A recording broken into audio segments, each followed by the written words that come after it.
That's cool. Countdown. Was that new? Oh,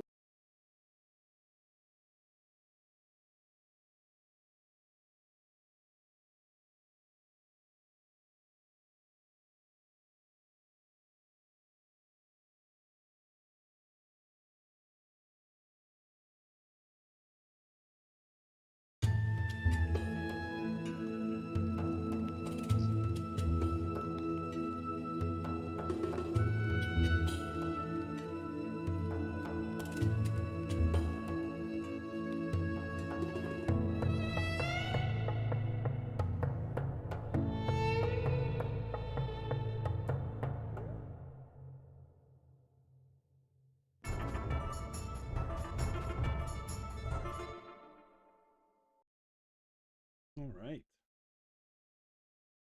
We'll do a quick mic check. Mic check, mic check, test, test, test. test, test, test. All right. Looks like Sounds everything's good. coming in good. Welcome again, Profit Architect. Sunday night marketing nonsense. What I've seen in the week, and in particular, what I want to go over is you versus, not you versus, but you or your business.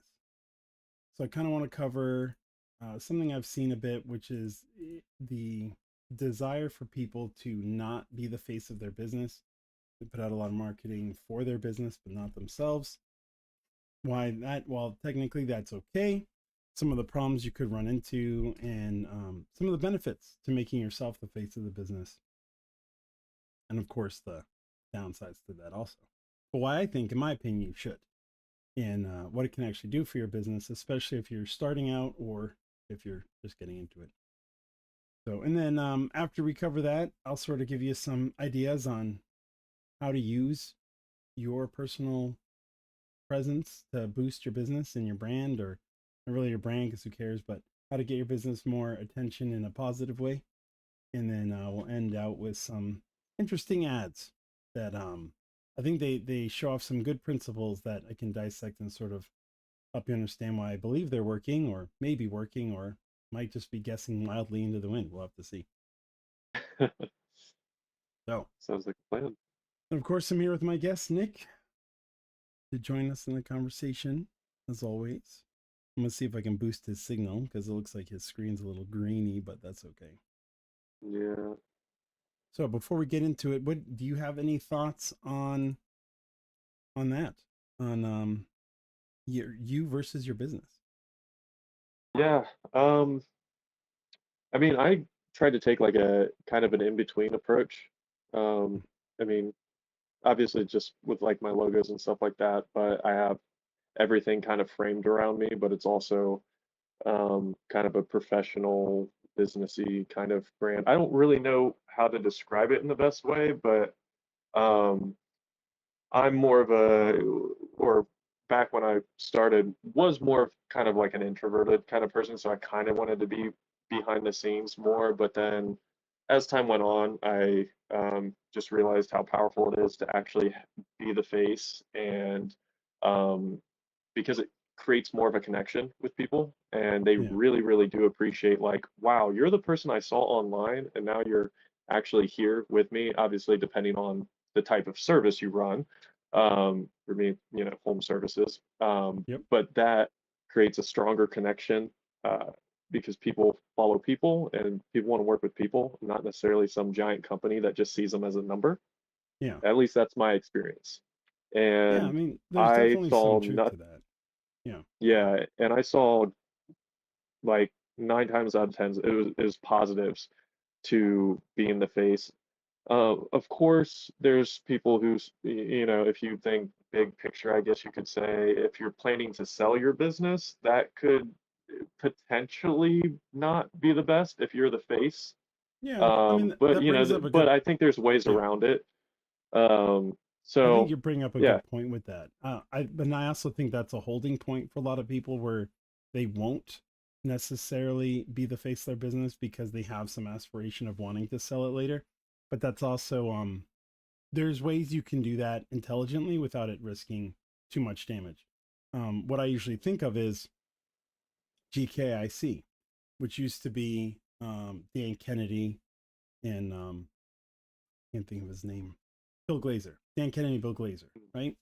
And they sort of grew GKIC up, and then he sold it. And the first time he sold it, the partner wasn't really respectful of the like the brand identity or the marketing methods. So I Mhm. believe they reacquired it, and then they sold it again to Russell Brunson. Mm. And I don't think that's really damaged it. Whereas Dan Kennedy was known as GKIC, along with a few of the other, people that run it, it didn't really negatively impact their their marketing. Now there are some other factors into that. I believe their audience was older, so they were sort of phasing out anyway. So to have somebody younger and newer come in with similar messaging, such as Russell Brunson, who could bring his own audience in and invigorate the brand, I think that was okay. And that's one of those trade-offs, right?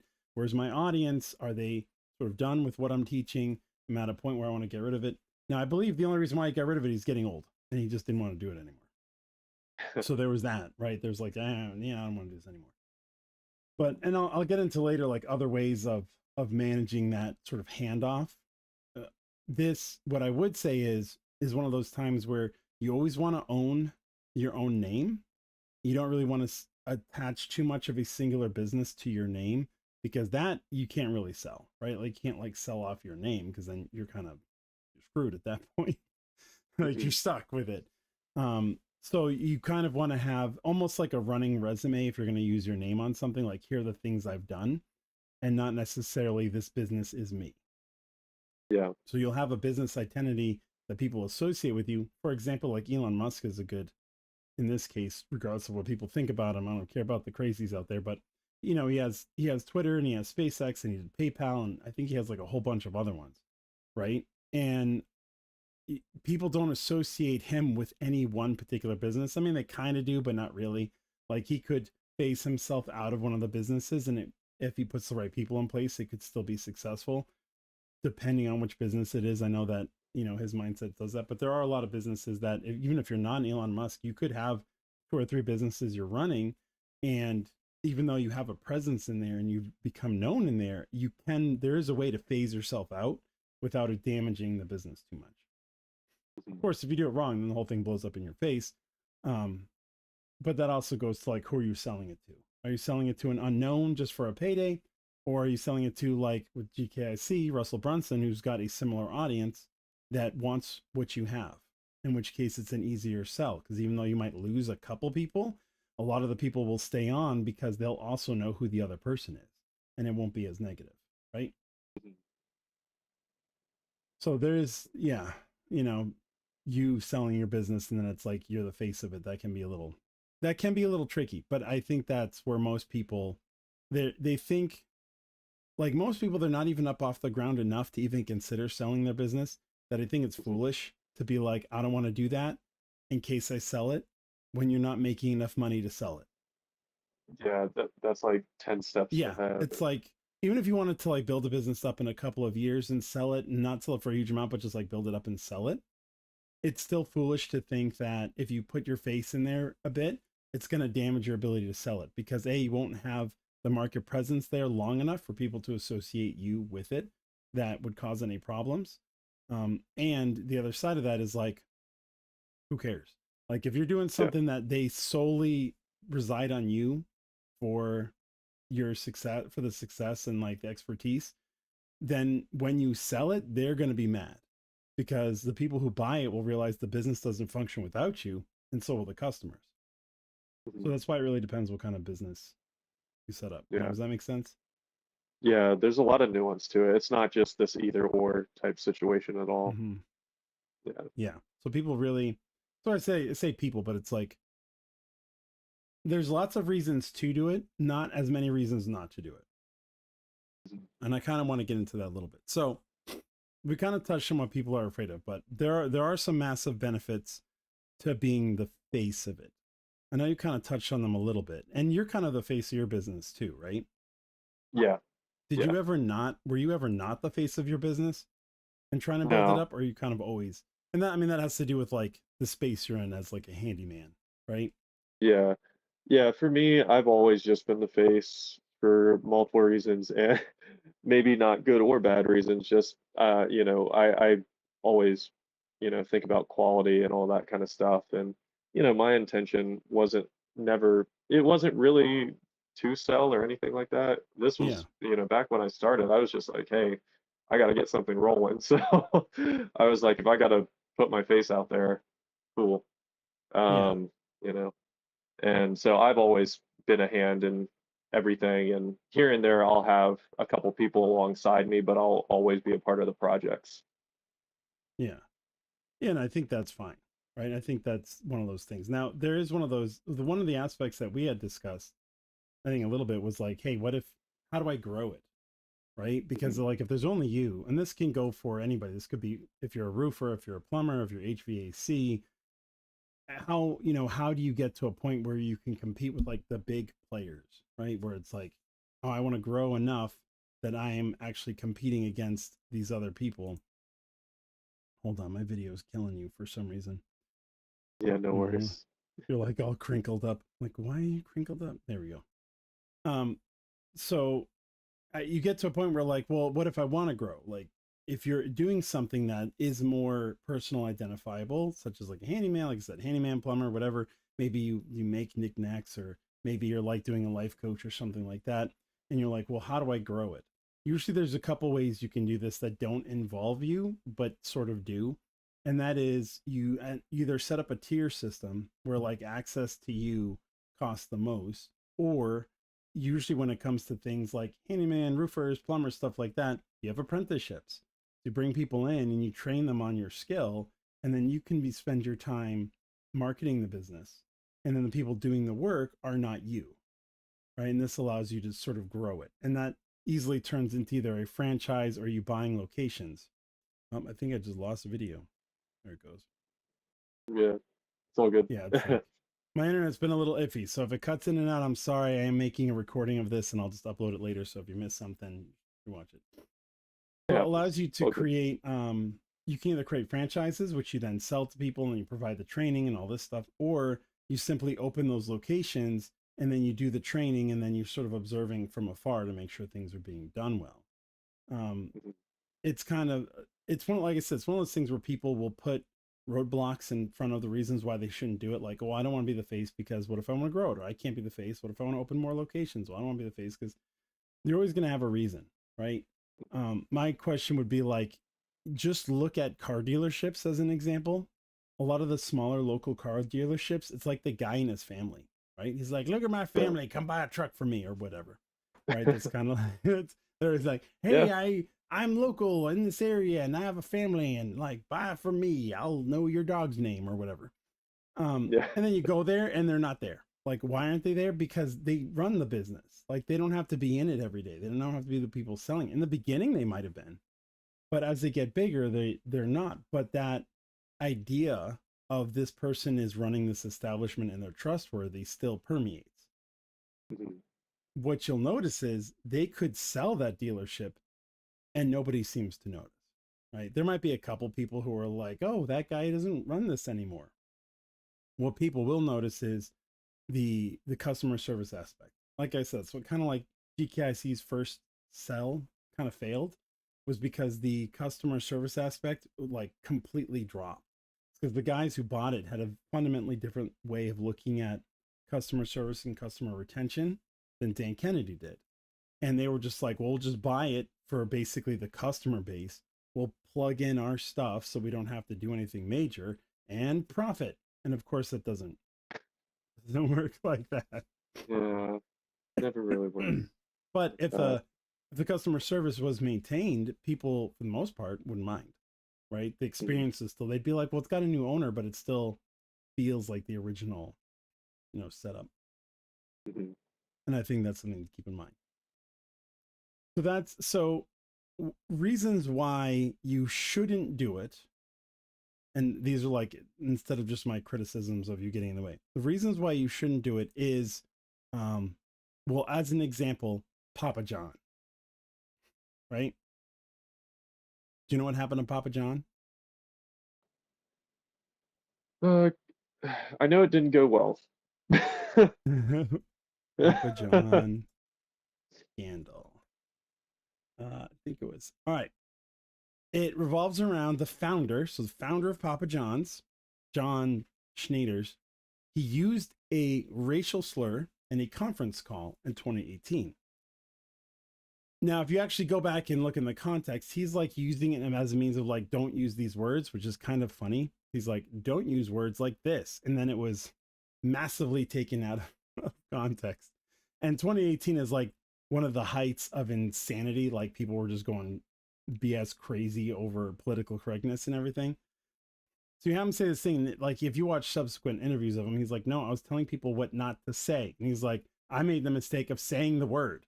You know, it's like, don't use these words. What words are they? These are the words you don't want to say. And then he like says them, right? So it's kind of like facepalm Yeah. moments, but that ended up causing him to resign, right? Because there was like backlash against the company. So he's like, all right, I'm out. And that's one of those things where it was like, okay, so he was known as like the face of Papa John. Like he was Papa John, you know what I mean? So when this scandal came out because of his verbal slip up, it really damaged the company. Now, Papa John's was big enough to sort of handle that, even though it was still painful and the brand was sort of damaged. But they're still around, right? And if you ask somebody if they want Papa John's, they're not going to be like, no, because of that one time that guy said that one thing. Like they're not going to remember, but they may not think as fondly on it as they did before. And that's like one of the downsides of having a much more personal approach to your business is any of your mistakes are amplified, right? Yep. So any slip ups, any, oh, I shouldn't have said that, you know, any of that stuff sort of gets blown like way out there. So that's one of those things where you have to be careful, but at the same time, you don't want to necessarily be scared to say anything, right? I think that's one of those rare instances where he said something that he shouldn't have, because he was like, don't say these words. Like I said, you shouldn't use these words. What words? These ones. And it's like, what are you doing? But that doesn't mean you can't be controversial in your space, right? And he wasn't trying to be controversial. This was just like a recording taken out of key, right? So it's, most people be like, well, if I'm putting my face out there, I have to be so prim and proper and not offend anybody and all this stuff. And no, that's not right. You want to, not necessarily you want to offend people, but you want to be controversial. You want to have a strong opinion about what it is you believe in, and you want to go forward for that, without worrying about people getting upset about your opinion. And that's galvanizing your audience, right? If you have people who really think strongly about you, about what you say or do, that's going to be more impactful than if you don't. You're like, for your business, an easy example of that are the mounts, right? The TV mounts that you use. You can have a very strong opinion and be like, if you're using one of these flush against the wall mounts or whatever, that's the worst mount you can get. Like that is a strong opinion that you can have, that you can put out there. You could be like, don't be like these boneheads that want a TV that's flat against the wall. Here's why. And then you can talk about the benefits of the kind of mount that you do recommend. So that is a strong opinion, as opposed to most people will be like, well, I guess you could use a flat mount if you really wanted to, or, something around those lines. And you don't want to float that line, because then people are like, well, what are you doing? Like, what's your point? If I wanted a middle of the road take, I can find that anywhere. You want somebody who has a strong opinion. A clear cut. Yeah. Yeah. So that's very important. There are other things you can do where you can have a strong opinion, and it can help you and your audience as well. Like, outside of the political climate, what are some things you think that you could, not saying you have to endorse them, but that you've seen that people take a strong stance on and either helps or hurts their businesses? Can you think of any? I'd have to think on that, not off the top of my head, because it's interesting, because like, I don't know, I try to keep focusing on mine and what I'm doing versus others, so it can be a little tricky. Yeah, like, without getting too much into it, if you look at some of the political heavy leanings. So if you look at businesses that are like, hey, we, that are like strong supporters of free speech, and, that are considered conservative or on the right, those businesses currently, not saying always, but if you look at the data, they tend to flourish. Like boycotts don't really seem to affect them too much. You can also look at this in the gaming space. So having attractive characters, God forbid, or having a game based off of somebody that the current populace doesn't like, such as a Harry Potter game, well, everybody's mad at J.K. Rowling. The people who enjoy the content to enjoy it will still buy it. Like they're happy. And then like when they see other people boycotting it just because they don't like the way they think or they don't like, you know, their side of the politics, that ends up backfiring on them, meaning more people buy the game or more people go into it because they're like, oh, if these people are mad because they're so for this, it's probably something I'm going to enjoy. It's like spreading the message accidentally, right? Don't buy this game, buy this person because this person put it out. And those people who like the person are like, well, I like everything else they do. So like, I didn't even know this was coming out. Let me go buy it. Yeah. Right? You see that happen a lot. But it has to be authentic. So there was a coffee company that came out. I forget who they were, but they were like, oh, we support vets and we believe in the right to the Second Amendment and stuff like that. And then like 6 months to a year later, you found out they actually believed the complete opposite. They were using that messaging to try and draw that crowd in. And as soon as that crowd found that out, it was like they boycotted and like nobody bought and their business suffered because of it. I don't think they're out of business, but I know their business suffered because of it. And people didn't want them as sponsors and stuff anymore. So it's not just a let's say this for the points, which is the other side. Like you don't want to be sensational or pick a side just to pick a side because you believe that'll bring you customers, because you always get found out. That's what I was saying about like using AI, you know, testimonials. Might seem like it's a good idea, might give you some immediate sales, but you will get found out and the backlash is worse. Yeah. So you want to pick a side. Now there are smart sides to things and not so smart side to things. Not saying that this is not a smart side to thing, but there are a number of businesses I've seen that try to follow the socialism or the pay what you want, like sandwich place, and all of them like go out of business within a year. Right? Yeah. Like there's, and it's not because people are actively boycotting. It's you also have to understand marketing psychology, right? If I can pay anything, if we say this an example, it's in a sandwich. If I go in and the person says, you can pay me whatever you want for this, it's up to me to decide how valuable that sandwich is, right? And I may not feel like it's worth that much. How many people, like there are plenty of places, and I know my wife cooks and stuff like that, but have you ever done like made something yourself and then you're out and you're like, oh, I'll have one of those. I could make it at home, but I haven't had the time, and you have it and you're like, it's not as good as what I can make at home, right? So apply that, and now you have to assign a monetary value to what you ate when you know for less money you could have made it at home. And that's why that business model falls apart. Yeah. Because there's enough people who at one point in time have made whatever it is you're making by themselves and it tasted better. And now you're asking them to put a value on something that they believe tastes worse, took longer, and has less like love attached to the food. Like you make something for yourself, you feel the gratification of it. Get somebody else to do it, you're not like, oh, I slaved away sitting in my chair waiting. You know what I mean? Like there's like, you might want to pay something for like the person who made it, but if it doesn't even taste as good as what you make at home, you're like, well, they're not even as good as I am, and I'm not even a chef. Like, why should I pay them anything? Now, I'm not saying that's the reason for their downfall, but that's going to drive demand, right? Conversely, I used to live in Philadelphia, and Philly cheesesteak subs, so good, right? You could go around, we call them roach coaches. Those were like the food vendors on the streets. They're the metal vendors. Yeah.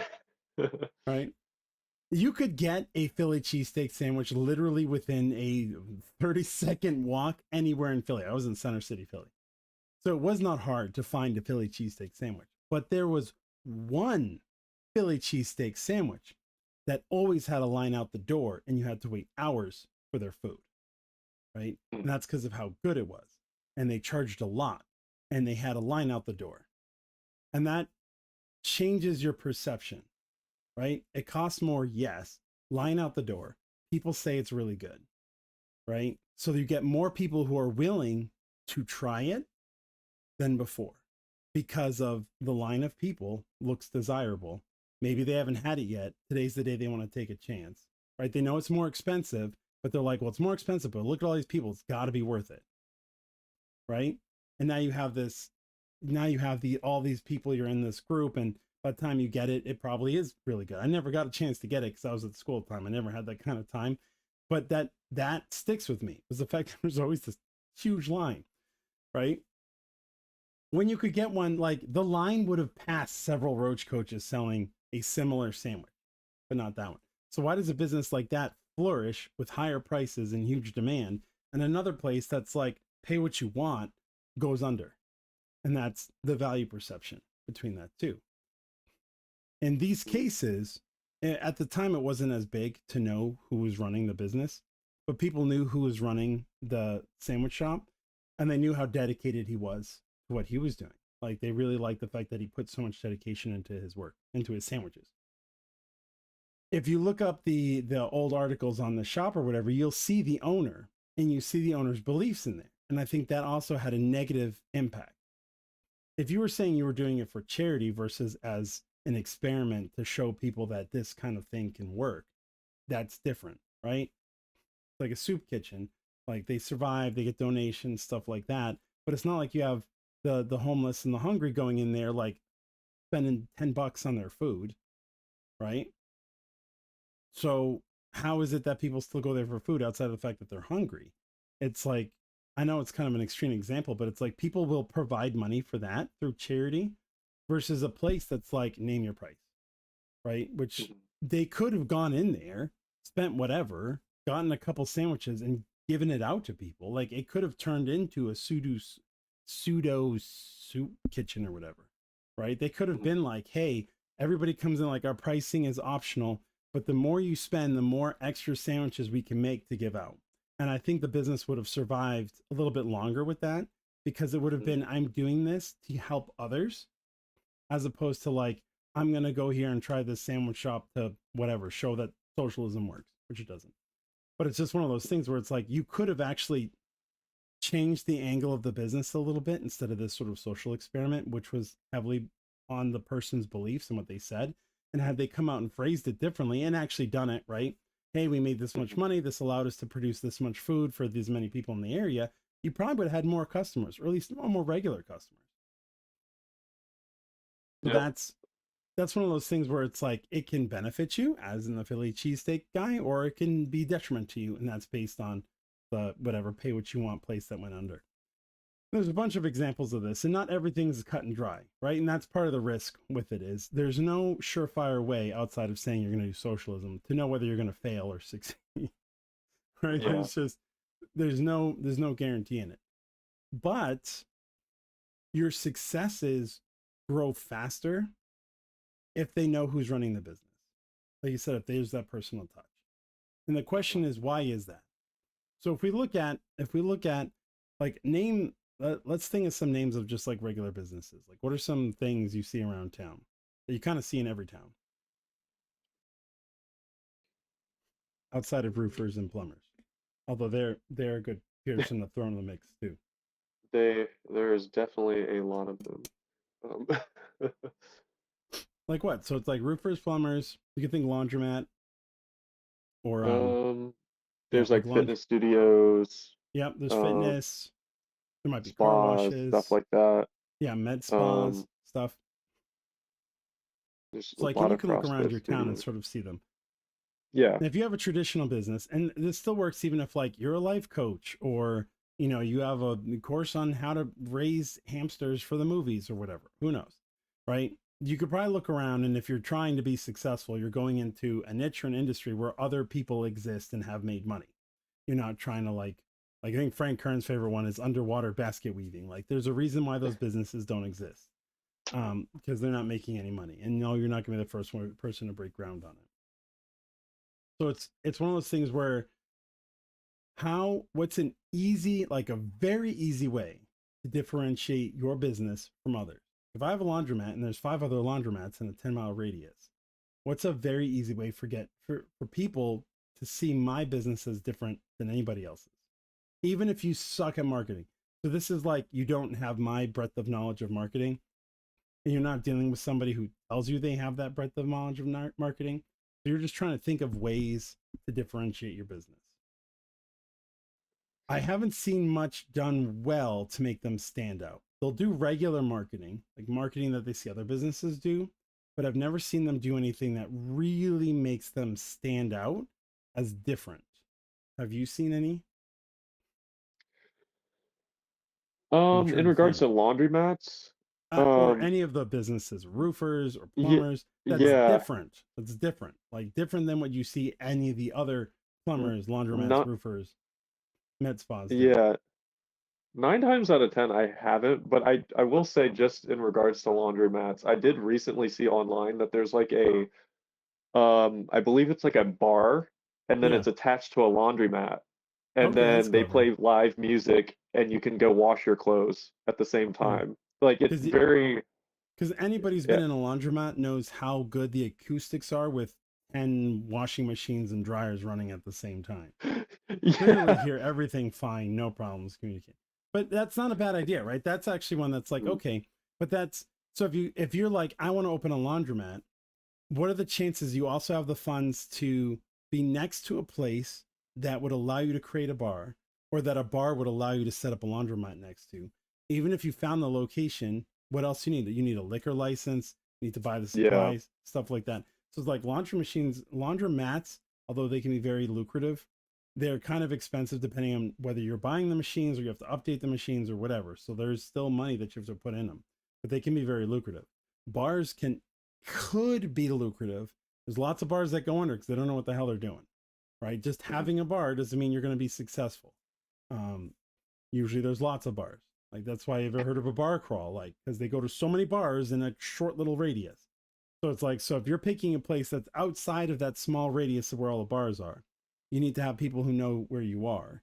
And you have to sort of like make it a tie-in. Like who's going at like 10 a.m. to the laundromat and will have a beer? Like probably not ideal clientele.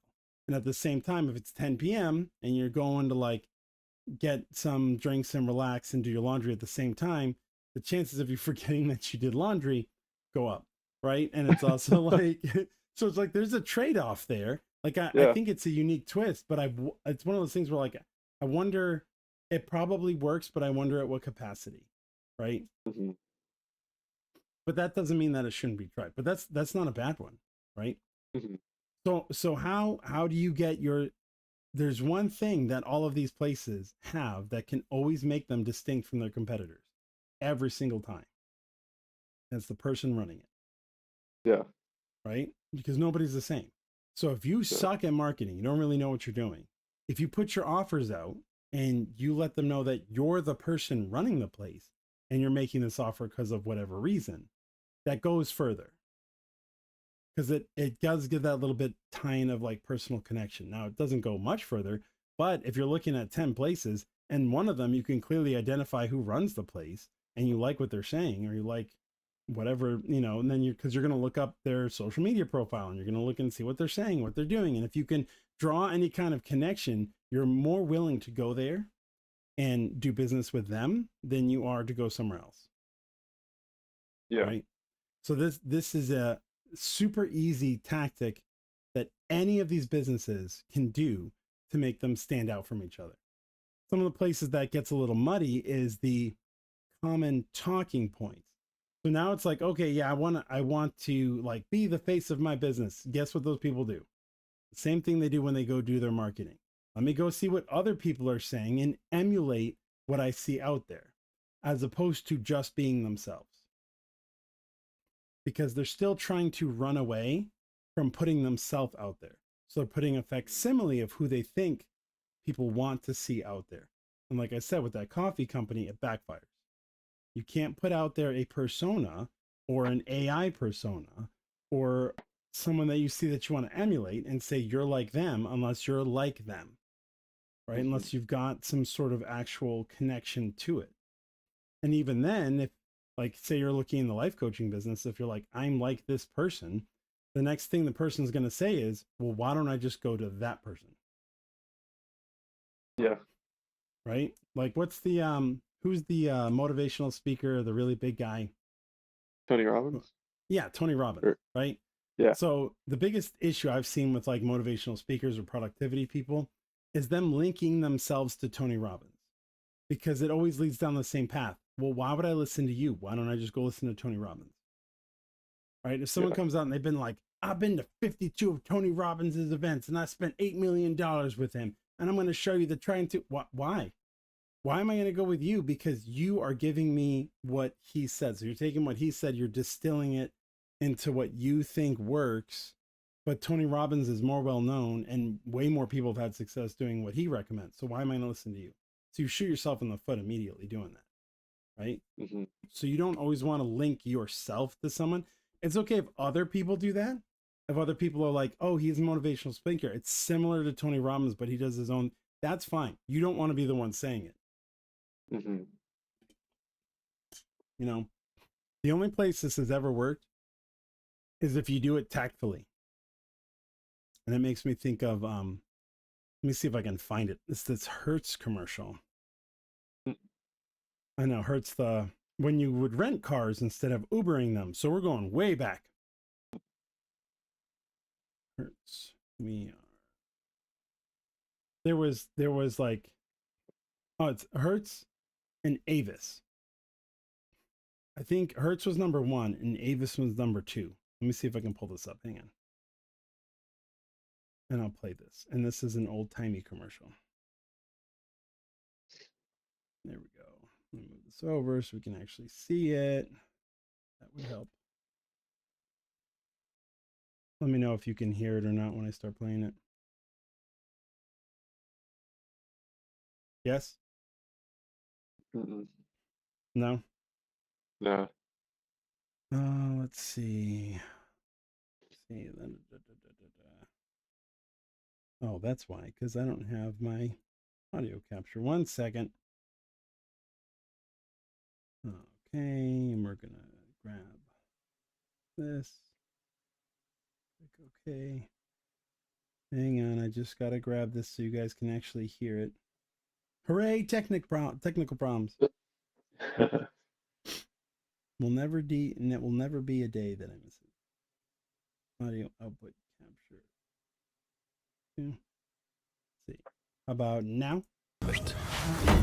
On their way to a wedding, Jeff and his friend... No. Not hearing anything on my end. Yeah, it may not come through. Let me see one more time. Let's see. Settings. Audio output here. Audio source. Oh, you may not hear anything.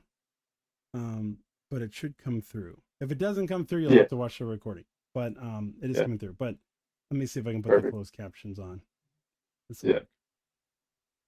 This is Jeff Nudier's Avis Trying Harder moment. This is Jeff's Avis. On their way to a wedding, Jeff and his friend Errol ran out of petrol in the middle of nowhere. So it's saying it's these two guys, and they're in the middle of nowhere because they ran out of gas. They made their way to the nearest dorp, which contained 7 churches, 3 butcheries, and a very nice taxidermist. They basically found a town that had 7 churches, 3 butcheries, and a taxidermist. But sadly, but no petrol station. Luckily, Vusi, who happened to be on his day off, was only an hour away and volunteered to come to their rescue. Because so luckily this random guy was an hour away and decided to come. Nobody wants to be stuck in the middle of nowhere. We'll do our best to make sure you don't stay there. Share. So they're saying nobody wants to be stuck in the middle of nowhere, right? So it's like this guy agreed to come out. He's an hour away, decided to come out and help these guys because he's with Avis, right? They rented with Avis. They ran out of gas. And then there was no gas station in the middle of nowhere. 7 churches, 3 butcheries, taxidermists, no gas station. And this guy at Avis found out about it and he drove an hour out to give them gas because he said nobody wants to be stuck in the middle of nowhere. Your Avis Trying Harder moment at wetryharder.co.za. Now I know this is I think it's like an Australian commercial, but this is the method they were doing, the We Try Harder. And this came from the fact that they were number 2. So Hertz was number 1. And they said, we're the number 2 car rental company. So we try harder. Right? So and that helped a bit because it's like, well, if you're going to rent a car, you're going to rent from Hertz. But if you have to go with the second option, you go with Avis because they're going to try harder than even Hertz would to make sure you get where you need to go. So it's like a clever comparison. They understood where they sat. They knew they were like, hey, if you're going to rent a car, go rent it from Hertz, right? But if you're if you give us a try, we'll try harder. I promise. Let me see. So that was that. There was another one that did that too. I don't know if you remember. It came out a while ago. I think it was like when Avengers went into peak, not its current downfall cesspool nonsense that it's in. But I forget which movie it came for. I'm gonna see if I can find it and see if I can get my audio working. Where it was like, if you only go see one movie this summer, go see that movie. I was like, but if you're gonna see two movies, come see this one. So it's like there's a bit of that. That's what I'm saying. There's a bit of that. If you're gonna associate with something else, you have to do it in such a way that's memorable and not comparative. Right? So they knew they were number two. That's where the "we try harder" comes from. But that doesn't mean that they wanted, they didn't want to be number two, but it's like, how can we play on this? We can't just say we're an excellent, car rental company, because that doesn't help them. Right? Let's see. Oh, I think it's because of this output. That's fine. You may not be able to hear anything. That's okay. That's so good. Yeah, you just have to suffer. Sorry. I'll see if I can find it later. But there was that commercial. Let's see. If you go see 2 movies this summer. No, that's a really old one too. I'll have to see if I can find it. Summer funny trailer. No, I can't find it right now. Not easily at any rate. But that's one of those where it was like, okay, because if you think about movies at the time, that was like the peak.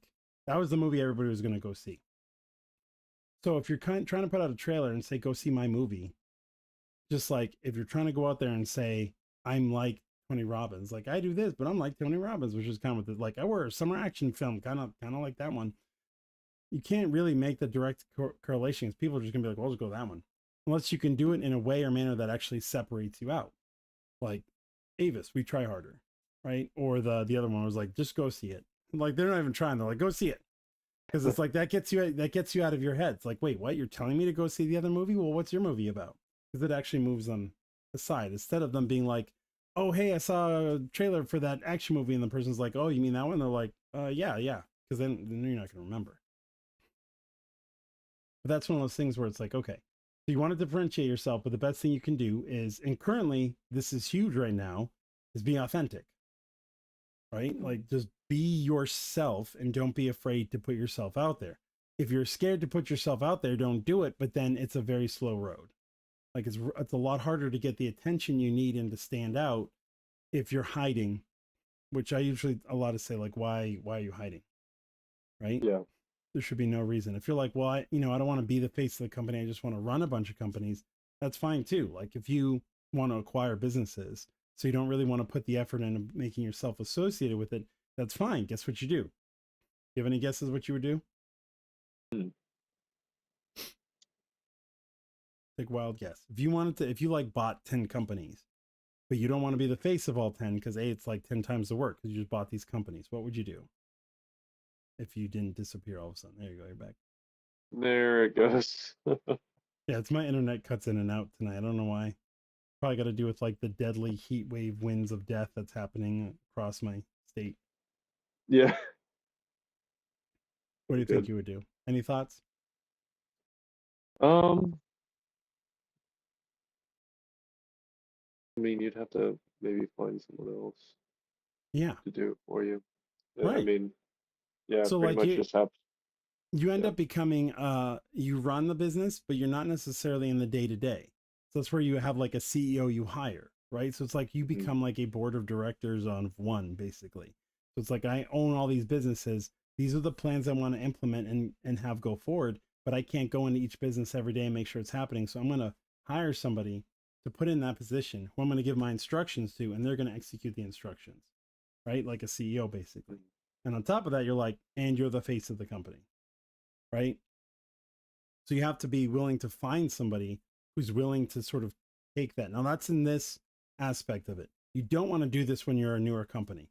Like if you're just running one business, you don't want to like hire, you know, Susie or Tommy Joe here to be the face, because you don't want to be the face. Because if you hire an employee to do this, this is outside of a CEO role or somebody who's like managing the business for you, so they have a lot of control.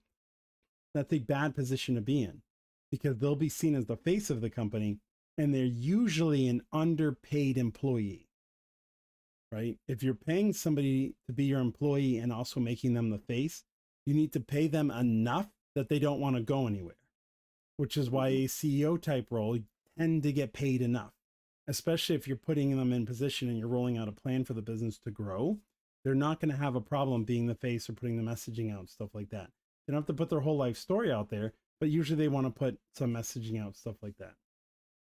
You can also have it in your closet. It's like, hey, if you decide to, like, this is the other side, is if you decide to leave this company or whatever, you have to give us X amount of time, because we will sort of transition you into somebody else, right? So that's where you bring somebody else in.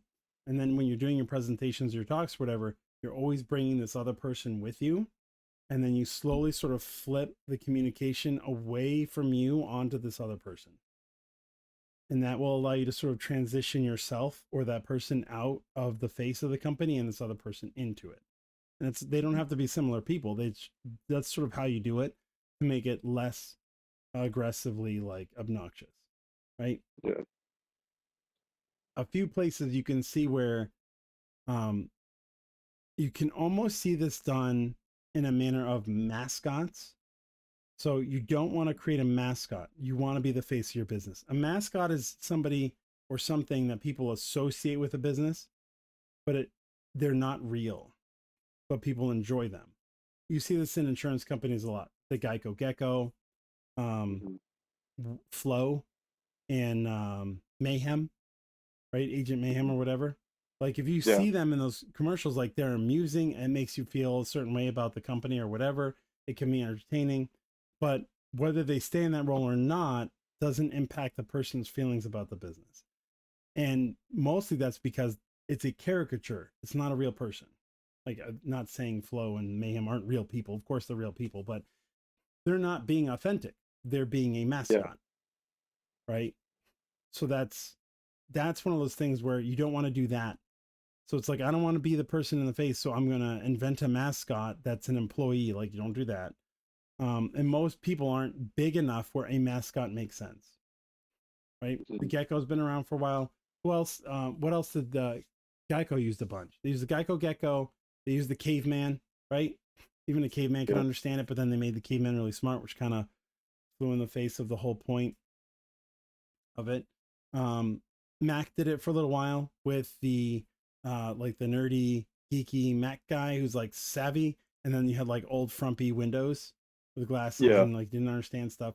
Those are mascots that people will have feeling towards the company, but that's not the same thing as what this is. This is putting yourself in there, right? That's why I say you have to be authentic. And you can have like two profiles. You could have like your business profile and your personal profile where people can learn more about you, but you still need to be you. You don't want to just put a persona out there. Mm-hmm. So what this leads to, so it's like, why do all this? What this leads to is it leads to faster success and or faster failure. Why you want to do that is because you reach success or failure faster. One of the things people say about how do you get wealthy or how do you get rich, they always say you have to fail faster, right? Most people aren't failing fast enough. Like, you're failing, but you're not failing fast enough. And that's the problem. Hold on, I think I clicked something that's going to break everything. That'll be exciting. Oh, good. Yeah, right? It's like, oh, fantastic. So, you want to fail faster. Let's see, no, just click cancel. I don't want to install whatever I click to say install. Failing faster is a great way to reach success faster and get you where you want to go. Additionally, if you don't fail, you end up succeeding, and you end up succeeding faster than you would have otherwise. So why wouldn't you do it? As opposed to taking the slow road and sort of like taking your time. Does that sort of make sense? I'm not like rambling incoherently. Yeah. Although I probably am. Let's see. Now, let's see. Was there anything else I want to touch on, or do we want to jump into some stuff we found? So yeah, so if you're going to do it, I do recommend you do it. I recommend you do it with a strategy in mind. Like, hey, I'm going to put this stuff out. I'm going to post kind of regularly. I'm going to make sure I'm being authentic. Like, don't be fake about what it is you do or what it is you're experiencing. The side that you need to avoid is usually what I tell people is don't talk money on your stuff, because people don't care. Like, say you're wildly successful, you don't want to be out there throwing that in people's faces. I look how much money I make, blah, blah, blah. I'm not, even if you're in the space of like, look how much money I make, which is a downside that I see happening. Instead, what you could do is you could talk about your success in the eyes of other people, right? I try not to talk about what I've done too much because it doesn't matter. Instead, I like to talk about what I've done for other people or what their businesses have done that have not, that I've helped or I've guided, but isn't like my own businesses. Because it's more important you see that it works for you or for other people. It doesn't really matter that it works for me. In that same regard, people hopefully, you know, care what I have to say and have help, but they don't necessarily care about like my personal financial gains or losses or whatever. Like, that's not, unless I'm a gambler and I'm like live streaming my gambling or whatever, or you're a stock person, right? Like, there are some places that it makes sense, but almost all the other markets doesn't make sense. Like, if you own several laundromats, that's awesome. Nobody cares how much money you're making from laundromats. Even if you're doing a course on how to make money from laundromats, you don't want to talk about how much money you're making from laundromats. You should be talking about the kind of lifestyle having a laundromat has given you. Subtle, but it's different. And it does matter because people don't care. I mean, they'll say they care about the numbers. And then of course that makes sense that you'll say that. But that's because those numbers, like in their bank account, translate to certain experiences they want to have or certain feelings they don't want to have, like stress or anxiety. Like, yeah, if I had this much in my bank, then I wouldn't have these kind of stresses. So if you're selling the numbers, it just reminds them of that versus the experiences. Just something to keep an eye on. Yeah. All right. Do you have any questions on that or any thoughts that you want to share or anything you want me to go into further? Yeah. You covered.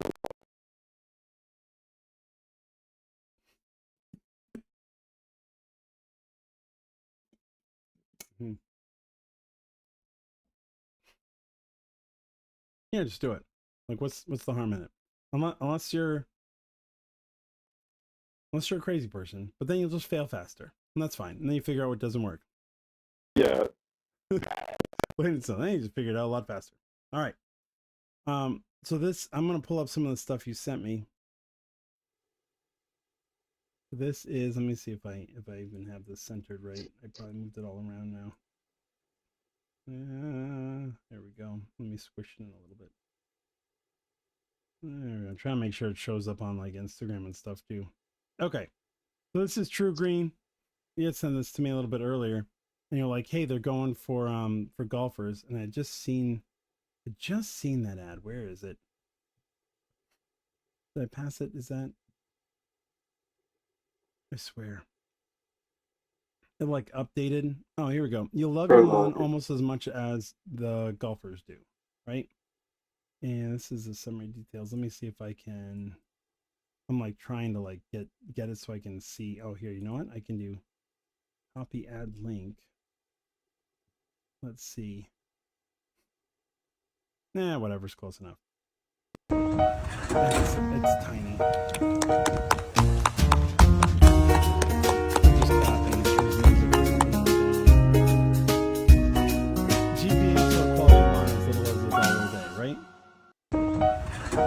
Repeats. Let's see. Oh, here's the other one. Let's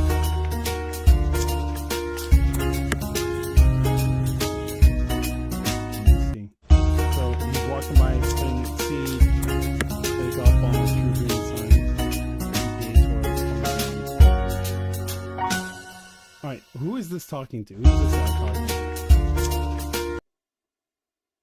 Obviously, people who have an interest in golf, either themselves or watching it, you know, and Well, maybe it would not make watching it. sense. The people who are in the ad are golfers, right? Mhm. Even the first one, they're clapping, but they're all in golfing gear. And in this one, they're actually like they're golfing on the yard. So that tells me they're targeting people who golf. Why is that a good idea? Yeah, we'll look at this one. Free PGA Tour. So this is an actual golfer. This is the guitar.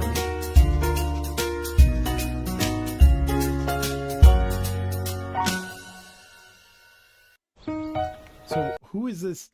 So when I look at this, and they're using the, hey, you know, you can get it for like as little as $1 a day. So they're trying to talk to anybody who has a yard, right?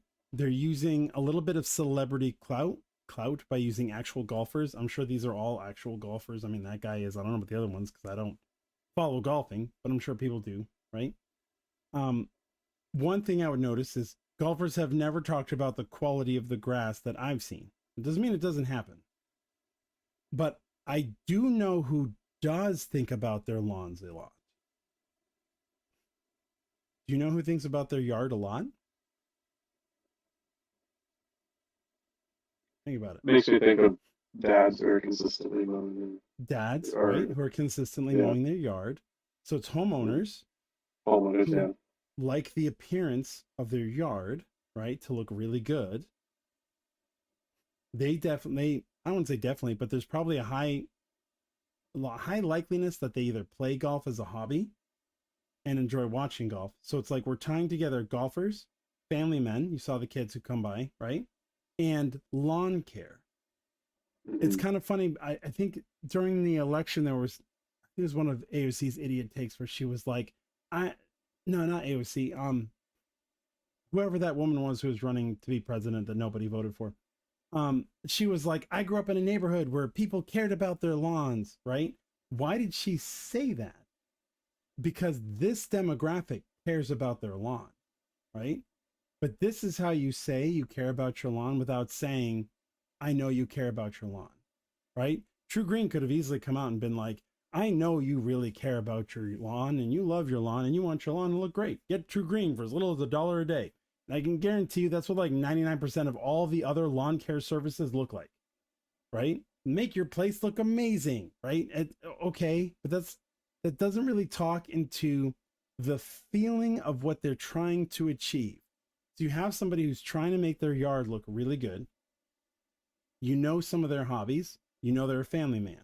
You know they're specifically the men. It's not women out here who are golfing. It's men who are golfing. You're targeting men who golf. They usually do it on the weekends or whatever. Another indication the kids are going by in the middle of the day. They're not at school, right? So it's like it's on the weekend. You're relaxing, and you're thinking about how nice your yard looks to the point where you'd want to golf on it. Because I'm willing to bet, I haven't been to many golf courses, but I'm willing to bet those things are manicured impeccably, right? Mhm. That they're, especially the nice ones, are probably done very, very well. And even though people aren't walking around being like, man, hole number 6, the grass is fantastic, right? Even though that's not happening, it's still in their head how nice the experience is, the way it looks, the way it feels as they walk or drive around on it. Like that experience is a pleasant experience. And I'm recreating this in your backyard. And now you've got like a show-offable yard. You've got one that's so nice, professional golfers would golf on it. So you're playing into, and this is something I want to talk to later, which is the seven deadly sins of marketing.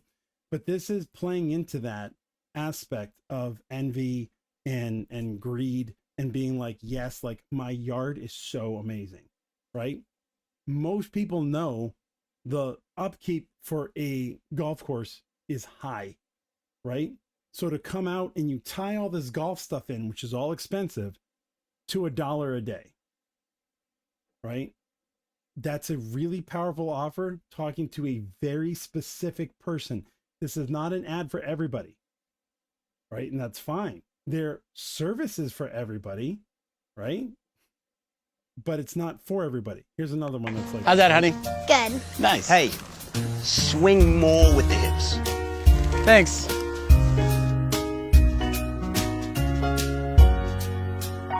there's another one that's speaking. How's that? Obviously know they're speaking to her dad, right? Pro trip, let True Green do the lawn so you can work on your swing.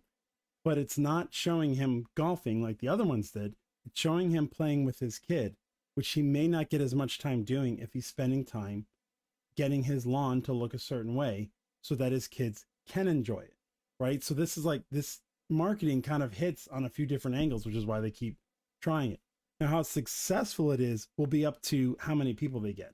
But I'm willing to bet, if anything, the clients they're getting match the demographic, right? Are there enough of them in the areas that these ads are running in to make this a viable strategy? I don't know. But this is a smarter approach than have a pretty yard, right? Like lawn care. Let's see what some of the other ones look like real quick. So we have, hi, I do landscape pro quality. Like, I proudly serve this area. Right? Compare the two. It doesn't mean it's bad, but it's like, okay.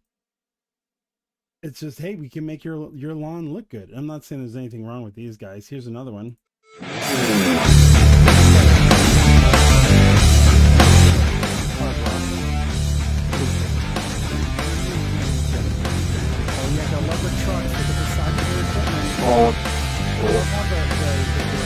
So out of all these shots, this is what I mean about the stupidity of marketers, right?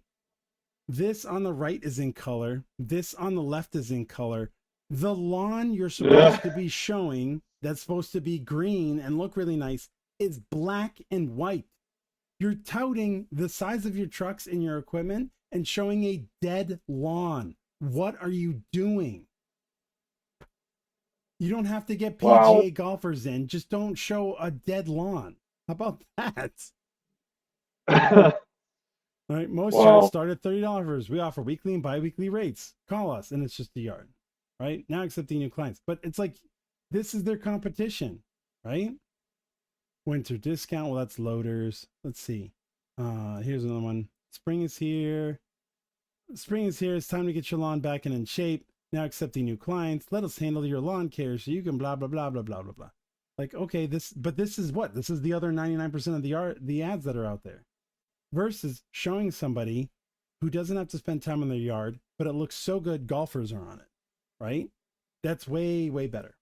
These aren't so great. Why isn't this a great ad? Because it's an empty yard. So this is fine if you're talking to a business that might just have large tracts of land. Where's the house? Right? This one's not so bad, but that's like the worst angle of the house you can get it. You're basically like, hey, we couldn't make the grass grow, but we put a bunch of mulch around the tree. Right? Like, okay. But this is your competition. And that's why, like, I'm willing to bet that ad with the golfers will do way better than this. And all they did was think about who their client is. Like, these houses don't look like small houses. These yards don't look like they're look at this yard. It doesn't look like it's an inexpensive neighborhood. Call now up to 1 acre. Right? Like, okay, but you're like, hey, this is how much it costs versus like starting at $1 a day or whatever. Right? Only 20 spots. Okay, sure. Like there's ways you can do this well and you can do this badly. So this is what I'm saying. Like, you look at this and just be like, oh my God. Versus like this stuff.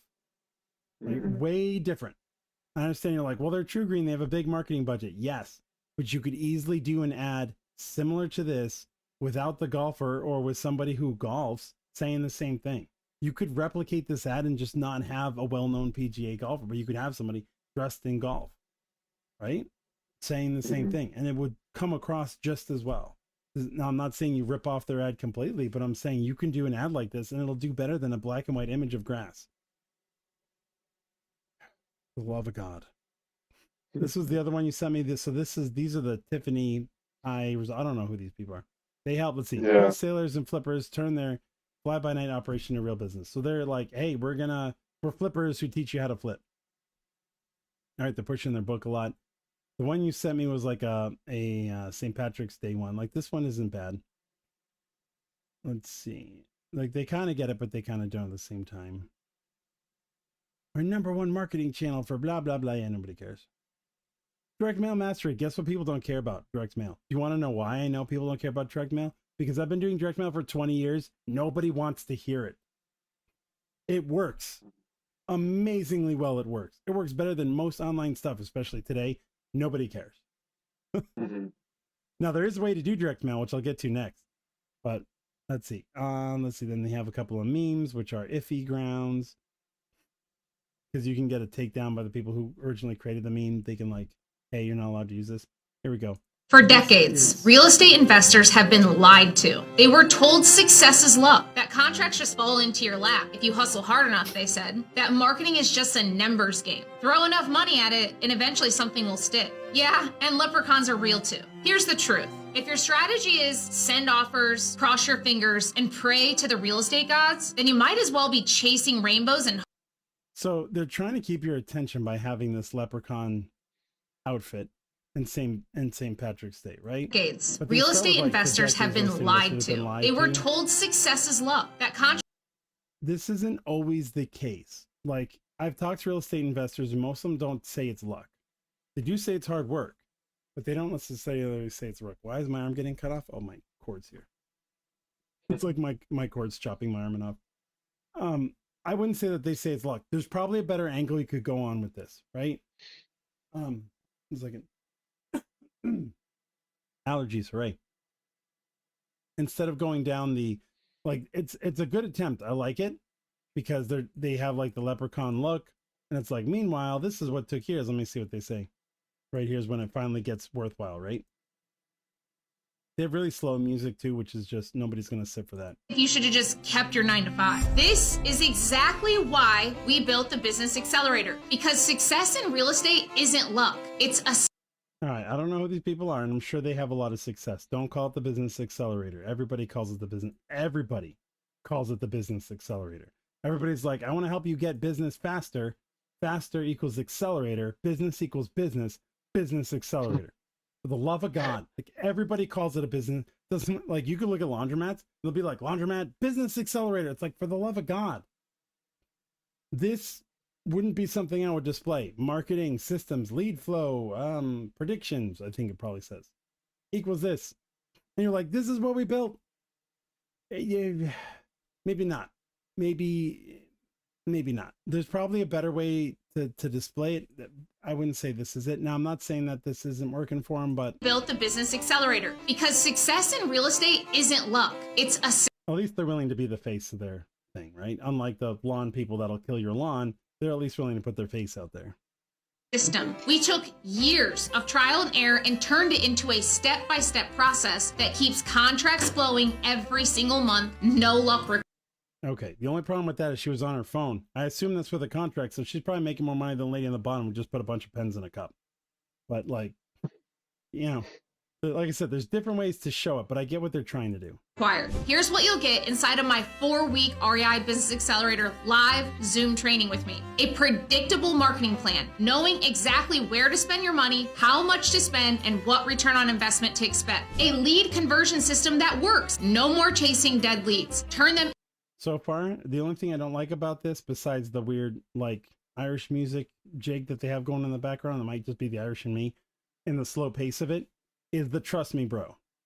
Like, hey, marketing system that works based on trust me, bro. A lead conversion system that works for real based on trust me, bro.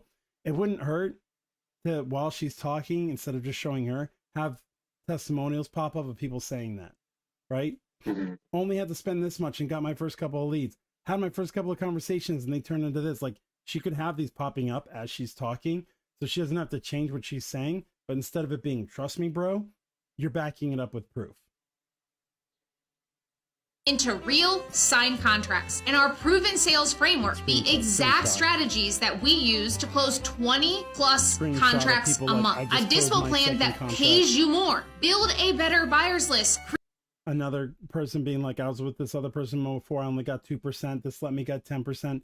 You can just smatter this whole thing with testimonials and it becomes way more believable. Create bidding wars. Inspect properties completely virtual without I wanted to see if I only pause it at weird faces. Okay. stepping foot in properties using our virtual inspection system. Learn how to get your transaction coordinating fee covered and much more. And for St. Patrick's Day only, you get all of this for $97 instead of $197. That's $100 off this system that's already helped hundreds of investors from going from Based off the scrambling trust for me, bro. deals to predictable, scalable revenue. So you can keep Okay. Like, it's not bad. They could easily improve this with testimonials that I'm sure they have. Like, it looks like they have screenshots of testimonials or whatever. Throw them in there, right? There's no reason not to. Even if they're only up there for a couple seconds, it just shows proof. Let's see, there was a bunch that I'd seen, but they were like February is when she ran them. So this was the other thing, is they started running these St. Patrick's Day and at the end of February. So they have this, if you're not looking at your REI business the way this man looks at his beer, you're doing it wrong. Okay, but I mean, it's kind of insulting to Irish people. If you're doing a St. Patrick's, here's a hint. If you're doing a St. Patrick's Day thing, don't make fun of the Irish. Instead, lean on the leprechaun thing. It would be just as easy to say, if you're looking at your REI businesses, the way this leprechaun looks at his pot of gold, you're doing it wrong. It's fine, right? Like I said, I'm not saying this can't work, but it's kind of like, okay, I do this for Oktoberfest. I think this would be a fine ad for Oktoberfest, right? That makes perfect sense. But use the gold like you did for Leprechaun. Extra lucky day, learn how to scale your system and predict results for only $97. The issue with this ad is you have Leprechaun themes, but you don't have any messaging about St. Patrick's Day, that it's ending on St. Patrick's Day. Let's see, do they have it anywhere? Here, right now for St. Patrick's Day, you can get inside Reba. Interesting. There's nine instead of wait. All right, here's your second problem. You literally just had a video ad that said 197, and now you're saying that it was 3,000. So I'm willing to bet they saw this and they're like, we're getting the bullshit detector, right? No one's like, you're cutting your thing that's $3,000 and taking 2,900 off. But it's way more believable to say you go from 197 to 97. So that's probably why they changed their messaging, if I had to guess. Because if this is true, why did you not say that in your video? Unless when you said it in your video, bullshit detector went off and you're like, there's no way people are going to believe this because it sounds like bullshit. It reads like bullshit too. Sorry, I don't think I'll ever be monetized on YouTube or I'll ever get enough views, so whatever. So at least they're trying. At least they're trying and they're putting their face in there. And like, I don't know how long they've been around, but you know, there's some free marketing advice. You could like it or hate it. Let's see how long they've been around for. They've been around, they changed their name for 5 times, not a good sign, in 2018. So 7 years and you've changed your page name 5 times. It's a little rough. That's a little rough. But it might have just been like, do I put my name? Do I put his name? Do I call it this? Do I call it that? You know, that's probably what it was. But I would settle on something like leave the name weird until you've settled on it and then don't change it for a while. So that's okay. That's not bad. All right. So then we have direct mail badassery. These ads keep showing up on my timeline. This is how you sort of push postcards and direct mail in a manner that'll get people to pay attention to you. So these ads all sort of look similar. How I use simple, cheap, ugly postcards to bring in some ungodly amount of money every 16 days without having to do any of the technical crap, which is the whole point of showing postcards. Not to be like, postcards make you money. Be like, no, look, I don't have to do any of this complicated crap, right? And yes, I get the irony. They get the irony because they're doing, he even stated, right? I'm doing an online ad about butt ugly postcards being better than online ads. So like they understand their messaging to the point of people being like, but I'm looking at an ad that you're telling me I don't have to do for a product that you're obviously selling. So they get it and they're putting it back in your face. Yeah, like I get it. But this is the key. 70% of our revenue comes from these postcards. So yeah, still using online ads. And I'm not saying you shouldn't. And that's the thing I always tell people.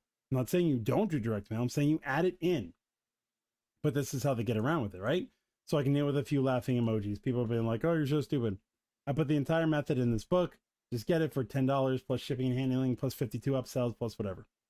which is fine. I'm not mad at them for that. But this is, this is their ad sends you here, right? Same messaging again. It's cluttered as hell because they're postcard people and this is what you do on your postcard. But this is the key point they're getting into, right? Are you sick of the expense, complexity, and headache of online marketing and you just want to get paying customers, right?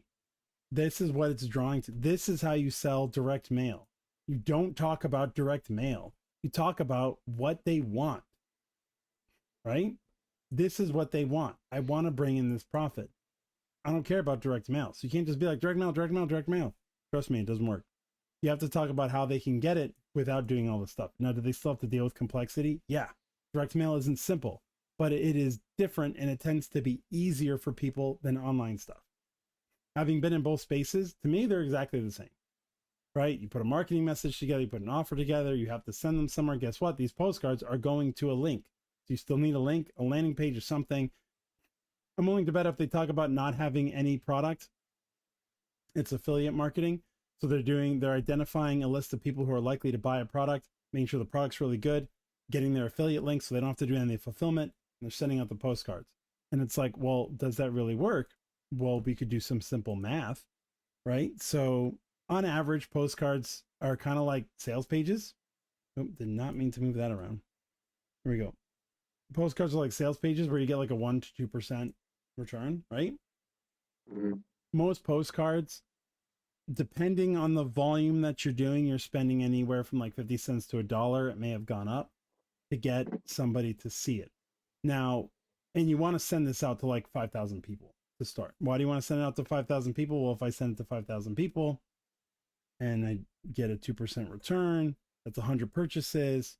If I'm selling a product that's $100 and I'm getting 50% of that, I'm getting $50 per purchase, I'm getting $5,000. So I spend $5,000, I make $5,000. Why would you want to do this? There's a lot more to it than just that, right? Outside of that, a lot of times what people will do is they'll say, I have to spend $5,000 up front, and they don't want to do it. Now you can do it for less. You could do it for like $1,000, $2,000, or $3,000. And they probably have some sort of plan where it's like, you can do it for a couple $100. I'm just telling you that like you have to get the list of names of people from somewhere. So you're usually paying for the list of names, which allows you to mail them a couple of times, sure. And there are like ways to do it so that it's not too expensive. So for example, if you had no context and you had no idea how to do any of this, what would you do? Most people would spend too much.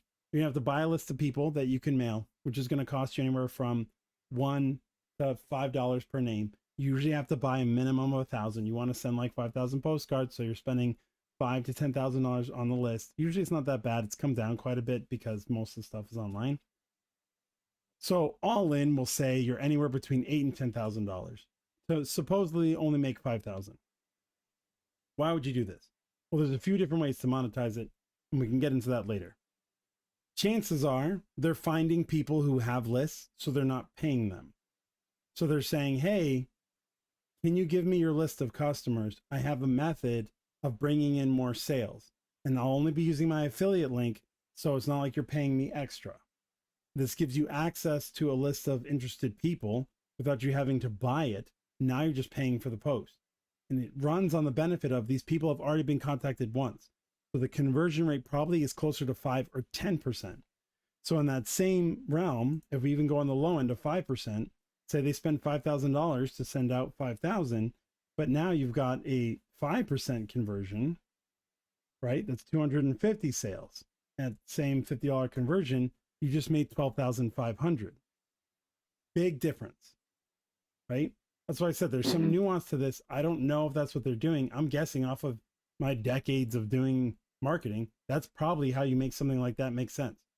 Their ads are interesting because they're using popular memes people understand to draw attention to this. They're using some words like butt ugly. The reason why you use words like butt ugly, besides it being charged, is it implies you can be crappy at design, right? You need no design skill to do this. They're ugly, and I'm still making a ton of money. You don't need any expertise. You don't need anything, right? That's all this whole no stuff. All you need is a really crappy ad to put out there. These ads work because they're using popular meme format. You have to be careful with this. A lot of these are trademarked somewhere. So if you start getting too public with it, your ad will get smacked down because they're not allowed for commercial use. Like the images might be in the public domain, but it's for personal use or like non-commercial use. If they're using them in a commercial way, they have to be careful.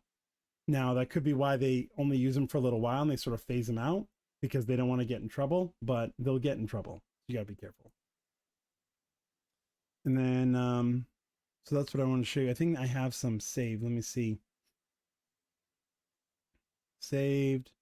Oh, yeah. This was interesting. Okay. So how businesses screw up their marketing is by not paying attention to their customer base. Now this is out, and I can go into this at another talk later. I know we've been going for a little while now, but I found this very amusing. So this woman, I don't know if you remember from the pandemic or whatever, but she started like freaking out on the plane saying like, you're not real, to like nothing that was, or to like the stewardess or something. She was like, you're not real. And she got kicked off the plane and she was banned from ever using them. And then they send her an email and they're like, you've got unused miles. Click here to redeem them. She can't. She's banned, right? This is like one of those things where it's like, you're not paying attention to your customers, right? Outside of all the stuff that's happening with planes, them flipping upside down, suddenly bursting into flames, which all started way back when doors just started flying off, right? Obviously, they're not paying attention to planes, they're not paying attention to people, but you don't want to do this to your customer. Now, I'm not saying, oh, you have somebody you banned and all of a sudden you're sending them a message or something like that. No, what I'm saying is most businesses pay so little attention to their customers that they'll make a similar mistake, right? Which is one of those things where you really have to be careful about what you're doing. So it's, especially if your face is out there, they're going to laugh at you, right? They're going to be like, you're so dumb. Which is why you want to be authentic. Obviously, they're just sending this message and they're not paying attention to who it is. They should have had something that was like, hey, this person, remove them from all the marketing channels. It wouldn't be hard. If this person's banned, goes to a list, that list automatically gets tagged, they get removed off the marketing channels. It should be easy. But they're not paying attention. Like, all it did was give them more negative publicity because now this lady's back in the attention, right? Anyway, that's marketing nonsense for Sunday. It's getting late. Hope you guys who are in the future watching this at some point enjoyed this video or the clips of it. And I'm Eric, the Profit Architect. If you want help with your business, trying to figure out how you can be the face or what you can do if you don't want to be the face, please feel free to reach out to me. Let me know. I'll see how I can help you.